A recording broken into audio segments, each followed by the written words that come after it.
Hello friends, dailies Marathi किचनमध्ये सर्वांचे स्वागत आहे। आजची आपली रेसिपी आहे आलू पराठा। हा आलू पराठा माझ्या पद्धतीने एकदा बनवून बघा, तुम्हाला नक्कीच आवडेल आणि अगदी झटपट असा हा पराठा तयार होतो। तर आलू पराठ्यासाठी इथं मी 4 बटाटे उकडून घेतलेले आहेत, थोडीशी कोथिंबीर आहे, 4 शिट्ट्या देऊन बटाटे मी उकडून घेतलेले आहेत।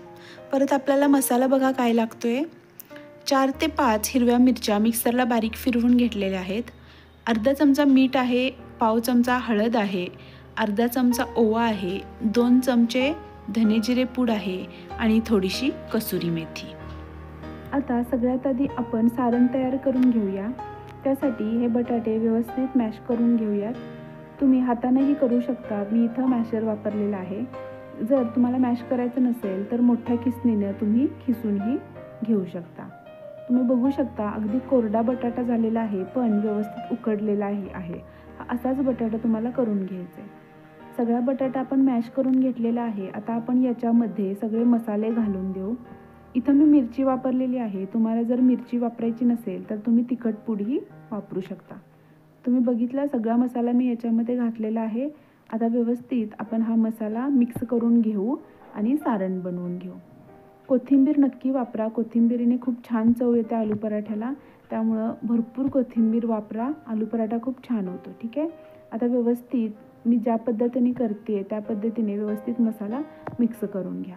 असं केल्याने बटाट्याच्या आतमध्ये मसाला जातो आणि आपलं सारण खूप चविष्ट होतं।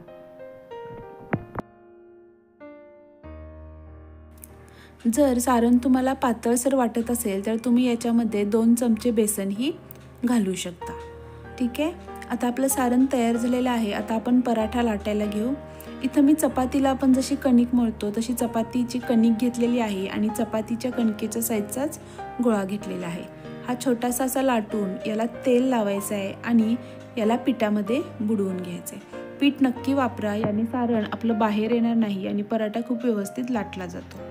आता मधी सारणाचा गोळा ठेवूया। जेवढा आपण पीठ घेतलेलं तेवढाच गोळा आपल्याला सारणाचा घ्यायचा आहे। ठीक आहे, आता व्यवस्थित आपण हे असं फोल्ड करून घेऊयात आणि दाब देऊयात। आता पिठामध्ये हा गोळा व्यवस्थित आपल्याला गोळवून घ्यायचा आहे। तुम्ही बघू शकता जेवढा दाब देशीला तेवढा सारण पूर्ण कडेपर्यंत जाईल आणि पराठा आपला व्यवस्थित लाटता येईल। व्यवस्थित दाब द्यायचे आपल्याला।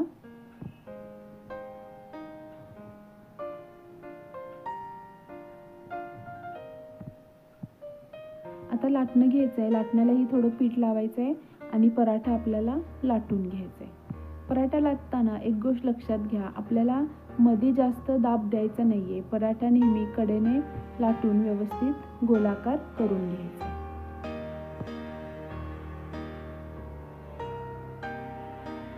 तुम्ही बघू शकता पराठा आपला फुटलेला नाहीये, त्यामुळं पराठा करायच्या आधी गोळ्याला तेल आणि पीठ हे नक्की लावा। ठीक आहे, आता व्यवस्थित पराठा आपला लाटून झालेला आहे।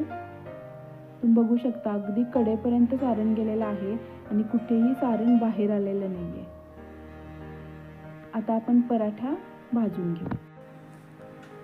तवा व्यवस्थित गरम झालेला आहे। आता गॅस फ्लेम मीडियम करायची आहे आणि पराठा भाजून घ्यायचं आहे। तुम्ही बघू शकता कुठेही आपल्याला सारण बाहेर आलेलं दिसत नाहीये। आता दोन्ही बाजूंनी व्यवस्थित तेल किंवा तूप लावून पराठा आपल्याला भाजून घ्यायचा आहे।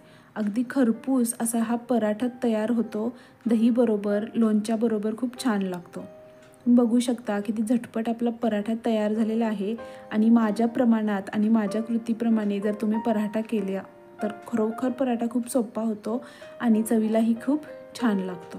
तुम्ही बघू शकता किती मस्त आपला पराठा फुगलेला आहे। आता आपण हा पराठा दही बरोबर सर्व करूया। फ्रेंड्स, माझे चॅनल नवीन आहे, रेसिपी आवडली असेल तर प्लीज लाईक करा, शेअर करा आणि सबस्क्राईब करायला विसरू नका। ही रेसिपी बघितल्याबद्दल थँक्यू सो मच।